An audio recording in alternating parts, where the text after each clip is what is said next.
Hello my dear health seekers, Inga from Health Origins here.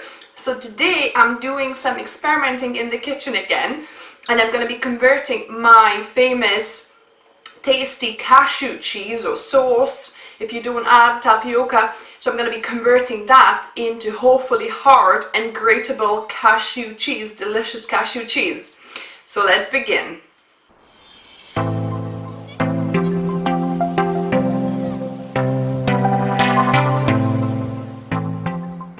So here I've got my ingredients for my usual cashew cheese recipe.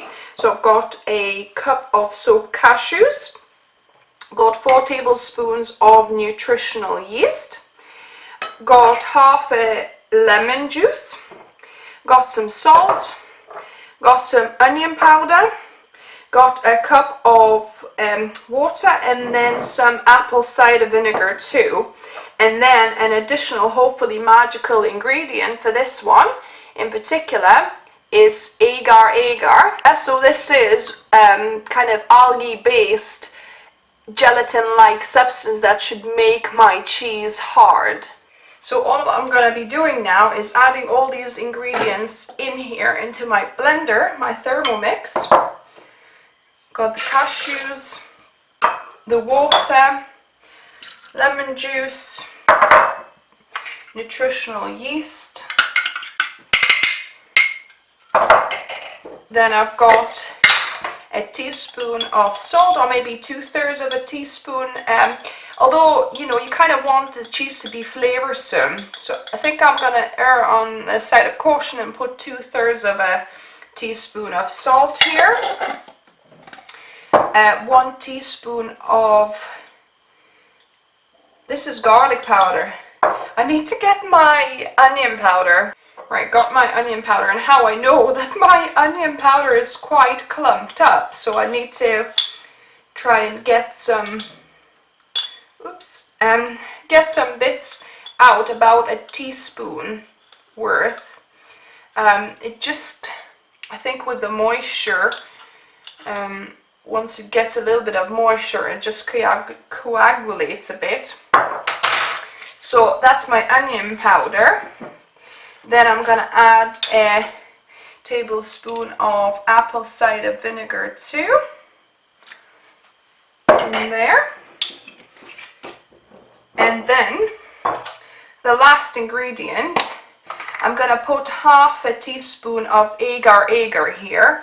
And I'm not entirely sure of the quantity, but hopefully half a teaspoon will do it. And all I'm going to do is now blend this until it's a uniform and cheesy mass. So the cashew cheesy mass has blended. It's now uniform. It took about 2.5 minutes. Depending, you know, how powerful your blender is, but it's nice and if you can see it, nice and smooth now. So I'm gonna just pour it into a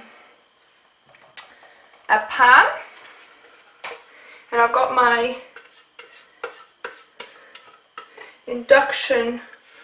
new induction hob here, so I'm gonna be testing it out for the first time, guys. So wish me luck, hopefully it works. So I got my cheese in here, and I'm gonna switch it on and gonna do on a stew, kind of gentle heat. So this should actually get to temperature pretty fast. Yeah, I can feel it vibrating. So all I just need to do is to get this to boiling, boil it for a couple of minutes, and then we're gonna be placing the mixture in a silicone mold. You could put it in a glass mold as well, that should work too if you haven't got silicone. So just heating, because the purpose of heating the cheese is so that it activates agar, because agar needs to get to a boiling point for it to work properly, and then the great quality of agar is that it doesn't become liquid again, even upon heating. So that's why, you know, this cheese should remain hard no matter what weather conditions. Well, it doesn't. One drawback of this obviously is that it's not a melty cheese. You know, it's not like your usual dairy cheese where you would grate it, put it on a pizza, and it would melt. But it's great, you know, to slice, to put it in a sandwich, grate and put it in different recipes too. So it's not going to be a melty cheese, this one. If you want a melty, I've got a recipe of a melty cashew cheese that I do with tapioca. It's not too melty, but it does melt a little bit, so I'll link it for you in the card above, in the description below too. I'm gonna do a manual, and I'm gonna do on 2 because I don't want it to get too hot and to kind of start sticking or burning at the bottom. Just need to get it nice and even heating through. Actually, I'm not even sure what's the highest program. 9.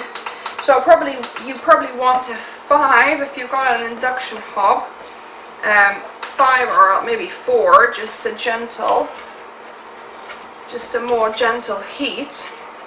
So yeah, it's really heating through now. I think, sorry about the steam, I think a couple more minutes and we'll be good to go. I like to cook it off for a couple of minutes with agar because it does have a specific taste. If you don't cook it off properly, then you will feel this kind of chemically specific taste. So yeah, so I like cooking it off a little bit. So maybe I'll do on 3 because it's quite rapid now. So yeah, I'm just using a silicone spatula and trying to mix it all as it heats through.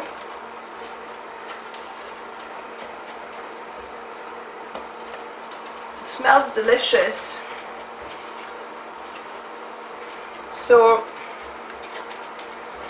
yeah, just keep on mixing it, keep on cooking it for 2-3 minutes, and that should be good to pour into the mold shortly. Right, I think this is good to go. I'm gonna switch it off now and gonna quickly pour it into this mold.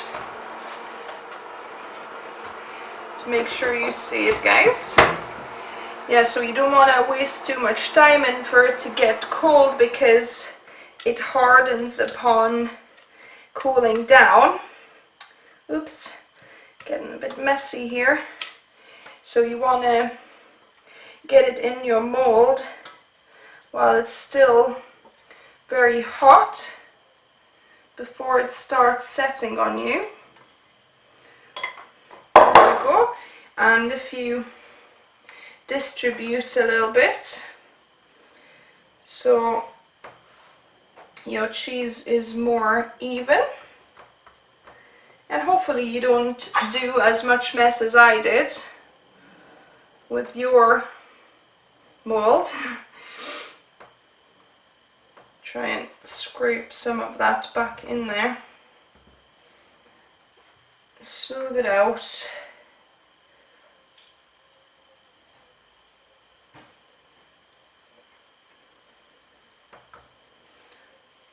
And that's it. So that now, I'm gonna just tidy this up, but that now is ready to go. Well, you probably don't want to put it in the fridge while it's still hot. You want to, you know, cool it down to kind of room temperature and then maybe put it into a fridge for a couple of hours to completely set. So that's what I'm gonna do. So there we go, the cheese has set. So let's have a look. Looking good so far. So grab a knife and let's see how does it slice.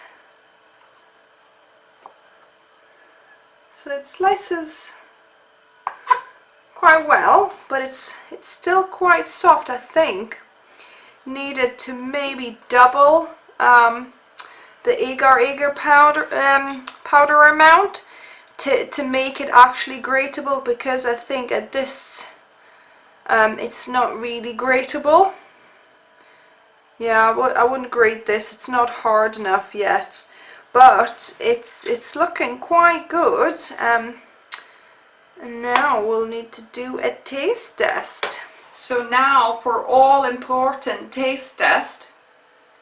That smells like the cashew cheese, I know, just a little bit harder. It's kind of like gelatiny a bit.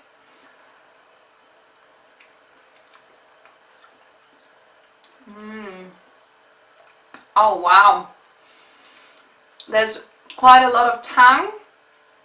So if you don't like your cheese too, although good cheeses are normally quite tangy, aren't they?